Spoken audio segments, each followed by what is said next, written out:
పక్షవాతంతో కాళ్ళు చేతులు పడిపోయి కుటుంబ పోషణ దీనంగా మారిన దుర్గం రాము కుటుంబానికి సీతారామ సేవా సమితి సభ్యులు శుక్రవారం 50 కిలోల బియ్యం, నిత్యావసర సరుకులు, 2500 రూపాయల ఆర్థిక సహాయాన్ని అందించారు. గోదావరి కని మార్కండేయ కాలనీకి చెందిన దుర్గం రాముకు భార్య రేణుక, బీటెక్ చదివే కూతురు ఆశ్రిత, 10th చదివిన కొడుకు వంశీకృష్ణ ఉన్నారు. ల్యాబ్ టెక్నీషియన్ పూర్తి చేసిన రాముకు 2 ఏళ్ల క్రితం పక్షవాతంతో పాటు కిడ్నీ సంబంధిత సమస్యలు రావడంతో మంచానికి పరిమితమయ్యాడు. దీంతో కుటుంబం నడవడం కష్టం కావడంతో భార్య ప్రైవేట్ ఆసుపత్రిలో స్వీపర్గా పనిచేస్తూ కుటుంబాన్ని పోషిస్తుంది. తల్లికి తోడుగా ఉండేందుకు బీటెక్ ఫస్ట్ ఇయర్ చదువుతున్న కూతురు ఆశ్రిత ఉదయం సాయంత్రం రోడ్లపై రాగి జావా విక్రయిస్తుంది. 10th పూర్తి చేసిన కొడుకు వంశీకృష్ణ కూడా ఉదయం న్యూస్ పేపర్ వేస్తూ తోడుగా ఉంటున్నాడు.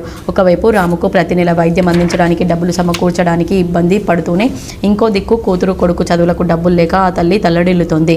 విషయం తెలిసిన ఎన్టీపీసీలోని శ్రీ సీతారామ సేవా సమితి సభ్యులు స్పందించారు. శుక్రవారం కుటుంబాన్ని నేరుగా కలుసుకొని కుటుంబానికి ధైర్యం చెప్పారు. 50 కిలోల బియ్యం, 2 నెలలకు సరిపడా నిత్యావసర సరుకులతో పాటు 2500 రూపాయల ఆర్థిక సహాయాన్ని అందించారు. ఈ సందర్భంగా శ్రీ సీతారామ సేవా సమితి అధ్యక్షురాలు Golivada Chandrakala, fight for best society అధ్యక్షులు మద్దెల దినేష్ మాట్లాడుతూ నిరుపేద కుటుంబానికి ఆదుకునేందుకు మానవతా హృదయాలు ముందుకు రావాలని కోరారు.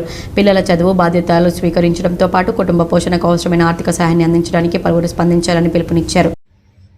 ఇక్కడ మార్కండేయ కాలనీ ఈ ప్రాంతంలో దుర్గం రాములు అనే అతనికి పక్షవాతం వచ్చి కాలు చేయి పడిపోయి బ్రెయిన్ మెదడు గడ్డ కట్టి బ్లడ్ మళ్ళా కిడ్నీ ప్రాబ్లంతో తను బాగా ఇబ్బందుల్లో ఉండడానికి మాకు తెలిసింది.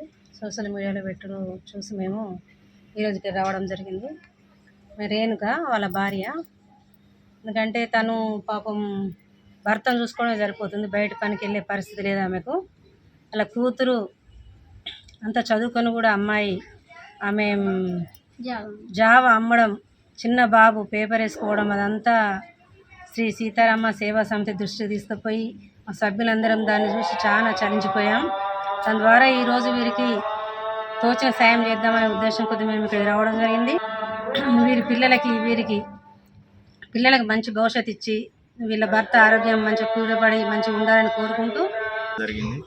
కష్టపడి రాములు భార్య రేణుక చిన్న చితక పనులు చేసుకొని కుటుంబాన్ని సాదుకోవడం నిజంగా ఎంతో కొంత నడిపిస్తూ ఉన్నారు తప్ప మరి నిన్న కొంత సోషల్ మీడియాలో ఒక వీడియో ద్వారా ఇక్కడ ఐక్య స్వచ్ఛంద సంఘాల వేదిక ఆధ్వర్యంలో ముఖ్యంగా శ్రీ సీతారామ సేవా సమితి సభ్యులందరూ పోగు చేసుకొని దాదాపు 5 నుంచి 7 వేల రూపాయల విలువ గల నిత్యావసర సరుకులతో పాటు అదేవిధంగా ఒక 2,000 రూపాయల ఆర్థిక సహాయం చేయడానికి ముందుకు రావడం జరిగింది.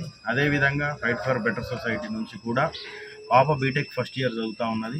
ఆ పాపకు సంబంధించి సెమిస్టర్ ఫీజు కూడా మా ఫైట్ ఫర్ బెటర్ సొసైటీ ద్వారా ఆ పరీక్ష ఫీజులు కూడా ఎప్పుడైతే ఉంటే ఆ సెమిస్టర్కి సంబంధించిన ఫీజులు కూడా మేము ఏర్పాటు చేస్తూ ఉంటాం. అదేవిధంగా వారికి కావలసినటువంటి అవసరాలు మాకు దోచిన సాయంగా మేము చేస్తూనే ఉంటాం. ఈ కార్యక్రమంలో ప్రతినిధులు కంది సుజాత, జనగం రాజేశ్వరి, లెనిన్, గౌస్, రమేష్ తదితరులు పాల్గొన్నారు.